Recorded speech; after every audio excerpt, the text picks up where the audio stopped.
The mass release last July and the order for a second release in December are certainly two of the most controversial and important events in recent Alabama prison history. But the first release wasn't the means to an end, just the means for temporary relief. If that first release had solved all of Alabama's overcrowding problems, then surely a second release of inmates wouldn't have been needed. But one has been ordered. How did Alabama get in this fix? For about a period of 20 years, the Alabama prison system was ignored by the legislature and by the people running the state. It got that way because of total inaction on the part of elected officials in the state over the past 10 or 15 years. But House Speaker Joe McCorkadell says a number of events led to today's overcrowding problems. He says it all began when Kilby Prison was torn down and replaced by Holman Prison. Kilby accommodated approximately 2,000 inmates. Holman houses about 800. Another important factor, according to McCorkadell, is a change in attitude. He says back in the early 70s, it wasn't politically popular to spend money on prisons. At that time, when all of this began, there was not the great hue and cry to provide certain conveniences for prisoners. The people felt then, well, frankly, as some of us feel today, that when a person is a convicted felon, that they forfeit certain rights. Now, certainly I don't mean that they should not be given proper medical attention and that they should have proper food and shelter. He says back then the state only spent $700 to $800 a year on each inmate. Now he says it's closer to $6,000. He also says this is the first time the state has actually had the money set aside to build additional prisons. Gina Gregory, WSFA TV News.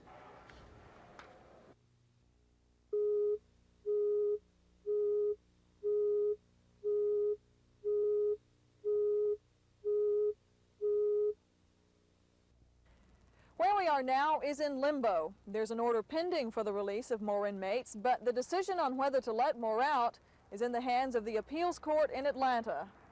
While arguing over the legalities of a mass release continues, prison officials, wardens, and guards especially are the ones who must deal with today's situation. There is a safety hazard involved. Quite often we go down the hall, we don't have enough security personnel to put on each cell block and each dormitory. Not only is it detrimental to the safety of the people working in the prison, it's detrimental to the safety of the inmates, because your main problem in prison anyhow is violence, one inmate against another. So far, there have been no major problems, no severe confrontations between inmates, but it could happen. State inmates are backlogged in city and county jails. That's a big part of the overcrowding problem. State facilities are full, so inmates sentenced to state prisons have to stay in local jails until room is available. Mass releases provide room. Allocating money for prisons wasn't popular in the early 70s. Letting prisoners out nearing the end of their terms early to make room for more dangerous criminals is just as unpopular. The average inmate in the Alabama penal system could be released today without any great threat to our society. And I seriously doubt whether these folks are any more of a threat now than they will be in 6 months, or any less of a threat now than they will be in 6 months. And it's, again, a political argument. They're trying to scare the average citizen. They're trying to scare Judge Varner into not doing what has to be done, which is people get released from the county jails. Gina Gregory, WSFA TV News.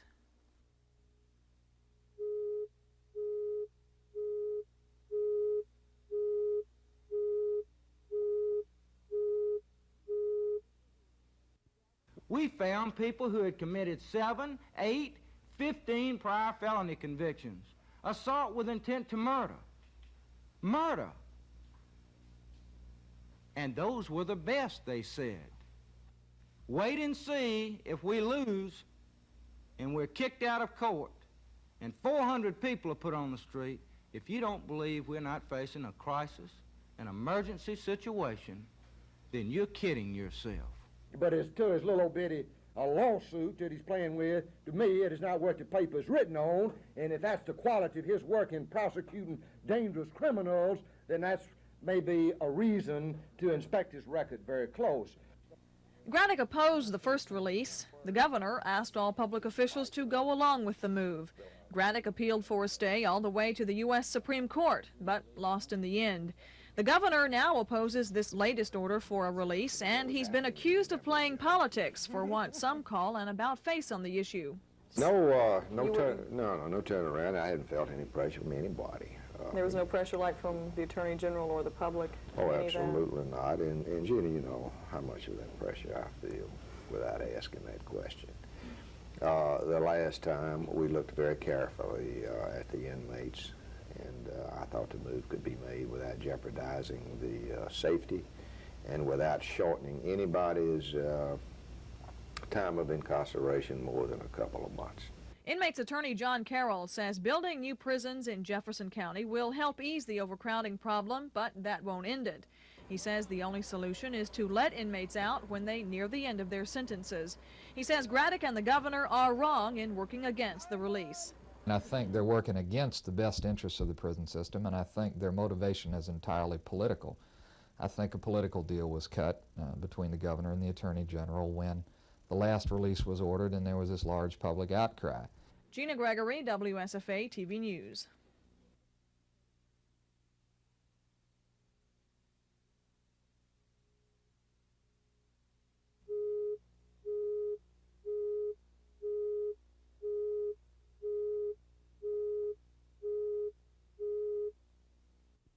I feel that if an inmate has committed a crime and has been convicted, I think he needs to serve the time.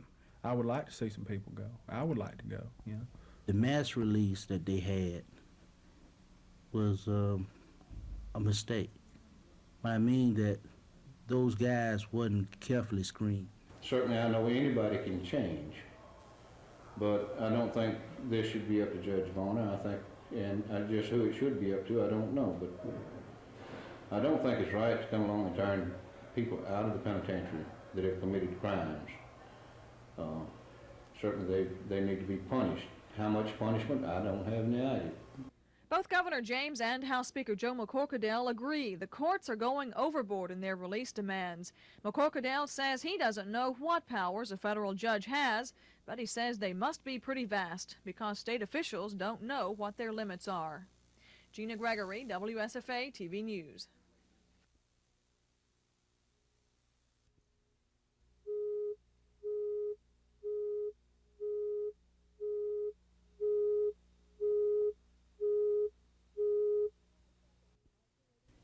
July 2nd, 1981, 500 state prison inmates began moving into modular housing units. Those units are at Staten and Kilby. They were installed in an effort to keep Judge Robert Varner from releasing state inmates. The buildings resemble a cross with 25 inmates in each arm and a control area in the center. That was July 2nd. The first release came on the 25th. Governor James took a second step in August, requesting postponement of any further inmate release. The governor presented Judge Varner with a four-part plan that he said would ease overcrowding and remove all state inmates from county jails. It included transferring inmates to some federal prisons, building more temporary housing, using the old Houston County Jail, and assigning inmates to county facilities with extra space. The governor asked for 60 days to implement the plan.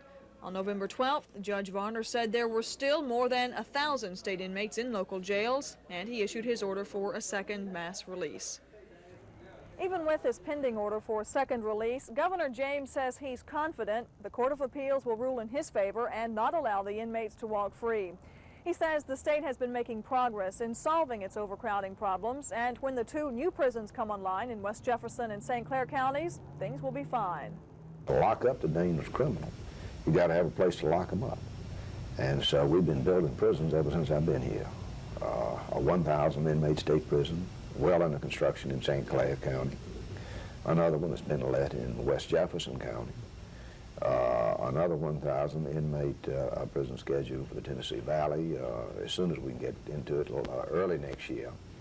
And then we have increased the number of beds, the capacity of existing facilities through temporary facilities and activating some old ones. And Gina Gregory, WSFA TV News.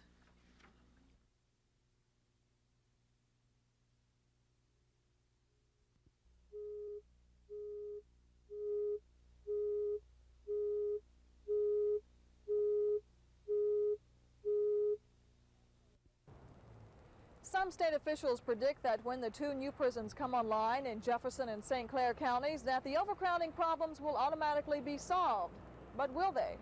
Work is a quarter of the way complete on St. Clair, and prison officials say they're shooting for late June to move at least 600 inmates into part of the West Jefferson complex.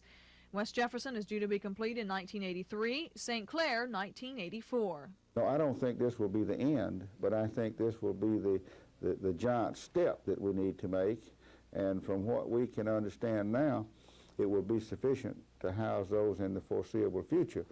Now, I don't know if anyone has been given assurance that if we do all of this, and that we do the very best possible, that we're going to be released from a court order. In my opinion, I think there are a number of things that need to be done. I think additional prisons certainly is one of them. There is a need because of your backlog in the county jails, and the fact that we don't have the facilities at present to house all the people who have been sentenced. I think another viable solution, and I would hope that maybe this would come to pass in the future, is a change in good time. This is hard for some of us to understand. There are prisons and there are states today that have prisons within their borders that have fewer in number of square footage. The cells are smaller than some of ours. They have either a total absence of or limited exercise yards, which has been brought to our attention, and facilities that do not compare as well as ours, and not good prisons as ours. They're not under court order. They're not having releases forced upon them. And I am told this, now whether it's correct or not, I can't swear to this, but there are federal prisons that are far, far below the quality of ours. So why Alabama? Gina Gregory, WSFA TV if News. This is going to be applied fairly and universally, well, let's just get them all.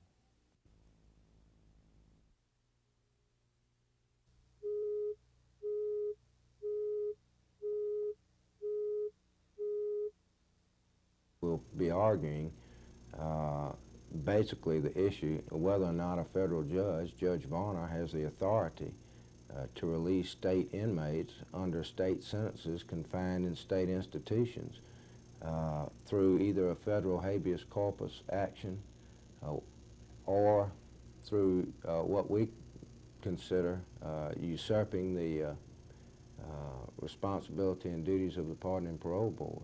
What we're going to say simply is that the state of Alabama has had more than ample time to get its house in order as far as the state prison system goes, and had more than ample time to come up with some kind of a plan to eliminate housing state inmates in county jails, and that Judge Varner's order was a valid response to their failure to do so. No matter how the 3-judge panel rules, both Carroll and Braddock say litigation will continue, either to the U.S. Supreme Court or back to Judge Varner for another hearing. If the appeals court remands the case to Varner, prison officials say he'll very likely call for yet another list of inmates for early release. Prison spokesman Ron Tate says the Department of Corrections has already been given the go-ahead to prepare such a list, just in case. Will the problems in Alabama's prisons ever be solved? Maybe not, but state officials are taking steps to relieve overcrowding by building new prisons. But John Carroll says even if the state wins this round on the question of releasing inmates because of overcrowding, other problems still exist in the areas of medical care, educational programs, and general living conditions. So he says the battle will continue. The question of whether a federal judge has the right to release inmates from state prisons will be raised tomorrow and answered in just a short while. Gina Gregory, WSFA TV News.